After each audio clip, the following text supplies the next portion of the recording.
Hello दोस्तों, आपके अपने YouTube channel AP classes Ballia में फिर से स्वागत करते हैं। आज हम समास बताने वाले हैं। एक भाई ने कमेंट किया कि समास का फुल वीडियो लाइए। देखिए, समास का एकदम इतने लॉजिक टाइप से लाए हैं। सबसे पहले हेडिंग बनाइएगा परिभाषा, लिखिएगा कि दो या दो से अधिक सार्थक शब्दों के मेल से बने नए शब्द को समास कहते हैं। कभी भी दो शब्द रहेगा और उसके मेल से जो भी शब्द बनेगा उसे क्या कहते हैं? समास कहते हैं। आप देख सकते हैं कि समास के भेद कितने होते हैं? 6 होते हैं। पहला है अव्ययी भाव समास, दूसरा पुरुष समास, तीसरा कर्मधारय, चौथा द्वंद्व समास, पांचवा द्विगु समास और छठा क्या है? बहुब्रीहि समास। एक एक को आराम से पढ़ते हैं। सबसे पहले अव्ययी भाव समास।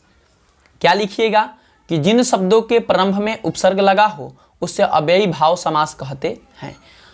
प्रारंभ में उपसर्ग चाहिए भाई। उपसर्ग का मतलब आप लोग देख सकते हैं क्या होगा? अनु, निर, प्र, प्रति, आ, सह, पन, ये सब क्या है? उपसर्ग है।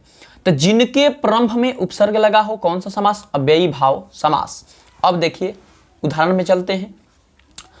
अनुरूप, अनु क्या है? यहाँ पे उपसर्ग है तो अनु प्लस रूप, रूपों के योग है। उदाहरण हो गया। दूसरा प्रतिदिन, प्रतिधन दिन, प्रति क्या है? यहाँ पे उपसर्ग है तो क्या हो गया? प्रत्येक दिन।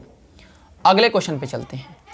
तत्पुरुष समास, एकदम समास यहां से आप कभी भी जिंदगी में भूलेंगे नहीं। समास के विग्रह करने पर कारक चिन्ह का लोप हो जाता है। तत्पुरुष समास में क्या कहेंगे कि जब भी समास के विग्रह करेंगे तो वहां पे कारक चिन्ह का क्या हो जाता है? लोप हो जाता है। उसे तत्पुरुष समास कहते हैं। कारक चिन्ह याद होना चाहिए भाई।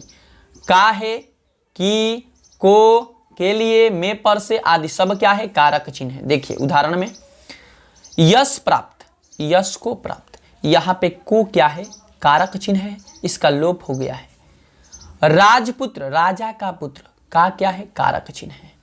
धर्मवीर, धर्म में वीर, में क्या? अगला टॉपिक है तीसरा कर्मधारय समास।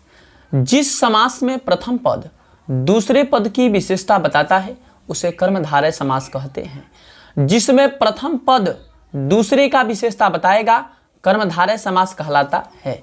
नोट में दूसरे पद की तुलना या है जो के समान विग्रह करने पर है।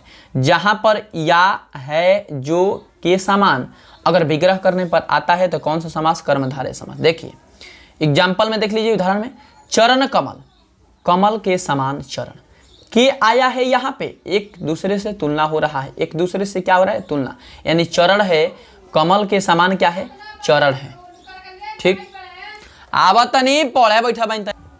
दूसरा देखो कमल नयन, कमल के समान नयन। ठीक, देखिए कमल नयन, कमल के समान नयन। चंद्रमुख, चंद्र के समान आया है। कौन समास? कर्मधारय समास। लाल मणि, लाल है जो मणि, है जो आया है जो कौन समास? कर्मधारय समास। ठीक, अगला टॉपिक देखिए द्वंद्व समास। यदि दोनों पदों के बीच में योजक, एकदम आसान है कि यदि दोनों पदों के बीच में योजक, योजक चिन्ह कैसा होता है? ऐसा होता है, बीच में योजक चिन्ह लगा हो और विग्रह करने पर या एवं आए तो वह द्वंद्व समास कहलाता है। चलिए उदाहरण पाप और पुण्य। पाप कामा क्या है? पुण्य है, योजक चिन्ह है। यहाँ पे तो पाप और पुण्य द्वंद्व समास हो जाएगा। माता पिता योजक चिन्ह है, द्वंद्व समास हो जाएगा। छल कपट योजक चिन्ह है, द्वंद्व समास हो जाएगा। जहां पे योजक चिन्ह आए उसे क्या कहते हैं? द्वंद्व समास कहते हैं। अगला टॉपिक द्विगु समास। जिस समास में पहला पद संख्यावाचक या समूह का पता चले उसे द्वंद्व समास कहते हैं। एकदम आराम से, पहला पद संख्यावाचक होगा, समूह का पद, संख्या का मतलब अंक वाला, 2, 3, 5, 6 काउंटिंग नंबर, गिनती होता है। तिरंगा, 3 रंगों का समूह, 3 है, संख्यावाचक है भाई, द्विगु समास। चौराहा, 4 है, 4 राहों का समूह, द्विगु समास। दोपहर है, दोपहरों का समूह का भी पता चल रहा है और संख्यावाचक भी। कौन समास? द्विगु समास। अगला टॉपिक है क्या? देख लीजिए, टॉपिक है बहुब्रीहि समास। सबसे लास्ट है कि जिस समास में कोई भी पद प्रधान नहीं होता, अर्थात दोनों पद मिलकर किसी तीसरे पद की ओर संकेत करते हैं, उसमें बहुब्रीहि समास कहते हैं।